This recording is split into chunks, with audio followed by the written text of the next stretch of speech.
Perfect batter তৈরি করে মচমচে মজার বেগুনের একটি রেসিপি আজ শেয়ার করছি।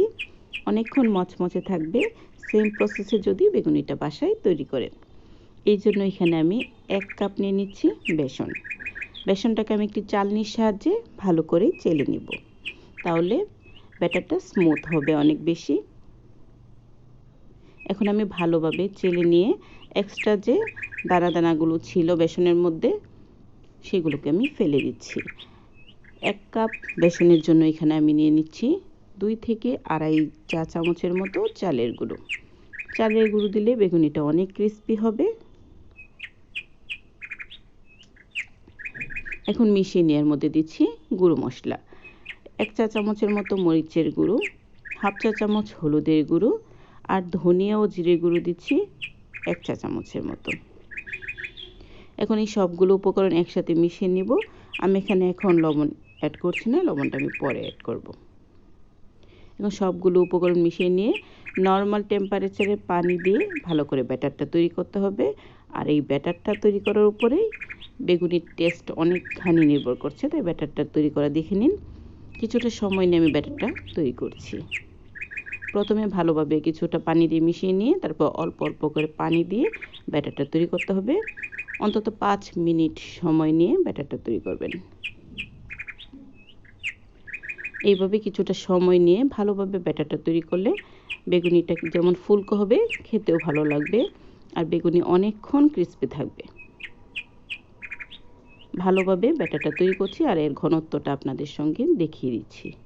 এটা না ঘন থাকবে আবার না পাতলা থাকবে। ব্যাটারটা তৈরি করে 20 মিনিট রেস্টে রেখে দিব। এই তো আমার ঘনত্ব, বেগুনি ঘনত্ব ঠিক এরকম থাকবে, এর থেকে বেশি পাতলা করা যাবে না। আর এইদিকে আমি বেগুনির পিসগুলোকে কেটে নিচ্ছি। বেগুনটাকে কেটে আমি ঠিক এরকম পাতলা করে কেটে নিলাম। আবার একেবারে পাতলা করতে যাবেন না, হালকা কিছুটা মোটা রাখবেন। এখন বেগুনের পিসগুলোকে আমি আপনার পানি দিয়ে কিছুক্ষণ ভিজিয়ে রাখবো, আর সাথে দিয়ে দিব লবণ। পানি দিয়ে ভিজিয়ে রাখলে কষটা চলে যাবে, আর লবণটাও খুব ভালোভাবে লবণ দেওয়ার কারণে বেগুনের মধ্যে ঢুকে যাবে। এক্সট্রা লবণের প্রয়োজন পড়বে না বেগুনের জন্য। 5 মিনিট পর আমি বেগুনগুলোকে তুলে একটা চালনিতে রেখে দেব। এটা চালনিতে রাখলে এক্সট্রা পানিটাও ঝরে যাবে।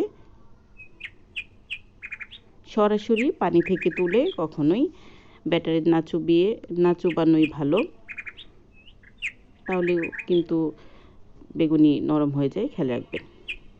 এখন আমি 20 মিনিট পর ব্যাটারের মধ্যে লবণ অ্যাড করে দিচ্ছি আর দিচ্ছি হাফ চা চামচ বেকিং পাউডার দিয়ে ভালোভাবে মিশিয়ে নিচ্ছি। বানানোর আগ মুহূর্তে বেকিং পাউডার আর লবণটা দেওয়ার ট্রাই করবেন। এই যে আমার ব্যাটারটার ঘনত্ব দেখুন, ঠিক এই রকম হবে, না ঘন না পাতলা। আর এর মধ্যে এখন দিব 1 চা চামচ গরম তেল। এখন ভালো করে মিক্স করে নিয়ে চালনিতে তুলে রাখা বেগুনের পিসগুলো দিয়ে আমি এখন ব্যাটারে চুবিয়ে গরম তেলে দিয়ে ভেজে নিচ্ছি। এই যে ঠিক এইভাবে ডুবিয়ে নিয়ে তারপর গরম তেলে দিয়ে দিতে হবে। গরম তেলে দিয়ে এক পিঠ কিছুটা হয়ে আসলে অপর পিঠটা উল্টে দিবেন, আর দেখবেন কি সুন্দর ফুলে উঠবে সবগুলো বেগুনি। তারপর যতক্ষণ না ক্রিস্পি হচ্ছে, ভালোভাবে ভাজা হচ্ছে, ভেজে নিতে হবে। একেবারে অল্প আছে কখনোই ভাজতে যাবেন না, আবার খুব একটা বেশি আঁচও দিবেন না, মাঝারি আছে বেগুনগুলোকে ভেজে নিচ্ছি। এই তো হয়ে গেল আমার মজার বেগুনি। ঠিক সেম প্রসেসে বেগুনি বাসায় বানালে অনেকক্ষণ ক্রিস্পি থাকবে, খেতেও অনেক টেস্টি হবে। আমি ভেঙে আপনাদের সঙ্গে দেখিয়ে দিচ্ছি। এই তো হয়ে গেল আমার ভীষণ মজার বেগুনি। ধন্যবাদ সবাইকে আমার রেসিপিটি দেখার জন্য।